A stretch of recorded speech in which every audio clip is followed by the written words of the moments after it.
Welcome to Malta! In less than 10 minutes in this video, you're going to get 20 essential tips before you visit the Maltese islands.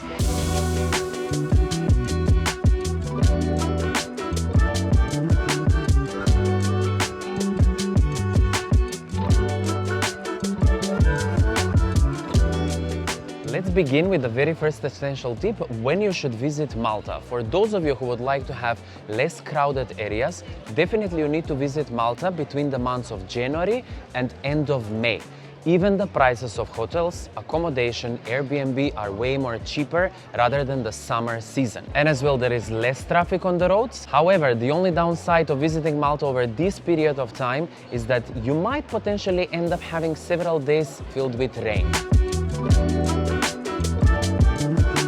Malta is in the European Union, so here the local currency is euros. So anyone who would like to come to Malta, try to see the exchange rate on the day of your arrival and do not exchange money into your hotels because the rate is quite higher up. For those of you that would like to pay with a card, in many areas around the island, you can pay your bill with a card only if it's 5 euros or above. However, in many of the convenience stores, you can even pay your bill if it's 50 cents with a card.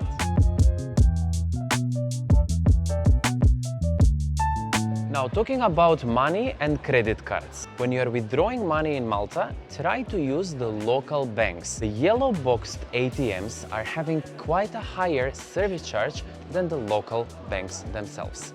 Another essential tip that you definitely need to do when you're visiting Malta is to check one of the markets. And guys, here on the screen, you're going to see the list of all the areas around the island that have markets such as this. No, it's okay. Another essential tip for those of you that are planning to visit Malta and trying to find the best accommodation for you. Valletta, it is one of the best areas where you can stay if you would like to indulge into the history and the beautiful architecture of Malta. However, there is nothing at night. This street where we are at the moment is called Republic Street, parallel towards the Merchant Street. These guys are those streets where you can find a lot of restaurants, a lot of shops, but at night time, it's pretty dead. For those of you that would like to get the real and exact information about Malta, coming from the mouth of a local, you can do that with one of the guides, which is the gentleman that passed by. You can either do this as a tour or you can do it privately. On the Malta Tourism Authority's website, you will find all the licensed guides that you can book so that they can show you the beauty of the island.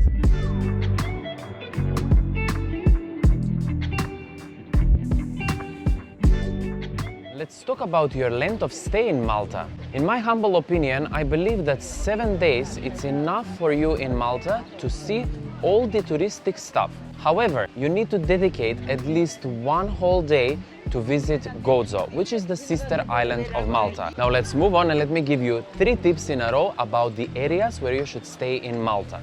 If you choose to stay in the north part of the island, I would more likely suggest you to stay in Melilla. Staying in Melilla will give you the comfort for you just on a walking distance to get to the restaurants, bars, shops, and also the sandy beaches. It is on a short driving distance from the most popular sandy beaches, such as Ain Tufieha and Golden Bay. For those of you that would like to stay on the south part of the island, let's say a little bit more quiet, definitely that would be Birzi Buja. In Birzi Buja, we have one of the most beautiful sandy beaches in Malta, which is called Pretty Bay. This is a really nice area for the summertime, but not over the winter time. And as well, it is quite far from the central areas such as Sliema and St. Julian's. And lastly, for those of you that would like to stay in the central part of Malta, my suggestion for you guys would be Sliema, especially for those people who would like to be central but away from the nightlife. In Sliema, you do have a very good way to get your transportation all around the island. We have the public ferry from Sliema towards Valletta, and you also have very easy access with the buses to go around the entire island. The other good thing about Sliema is that it's full with restaurants and bars, and as I mentioned in the beginning, it's far away from all the youngsters who are drinking throughout the whole night in the areas of Pacheville. Another important thing that I would like to say, an essential tip about those people who would like to save some coins. There is a website called dealtoday.com.mt where you can find discounts about pretty much everything on the island. Discounts for cruises, discounts for diving experience, discounts on hotels, spa treatments, restaurants, you name it, it's there. Many people think that it's very easy for you to go all around the island on foot.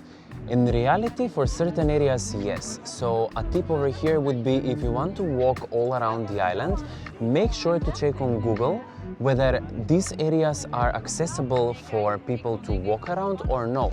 Because I already did a video walking from the airport towards Valletta. The walk was pretty pleasant for us. However, there were certain moments when we really questioned whether we're gonna get alive from there or no. A tip for those travelers who would like to stay in Malta for a longer period of time, and if you would like to visit many other European countries. Malta has one of the most beautiful grand harbors, which is just behind me, from where you guys can find the cruise liners who are on 7 days, Malta to Malta. A perfect trip for you to visit other European destinations. A tip for those people that would like to have their own transportation, you definitely need to rent a car, or you can rent one of these.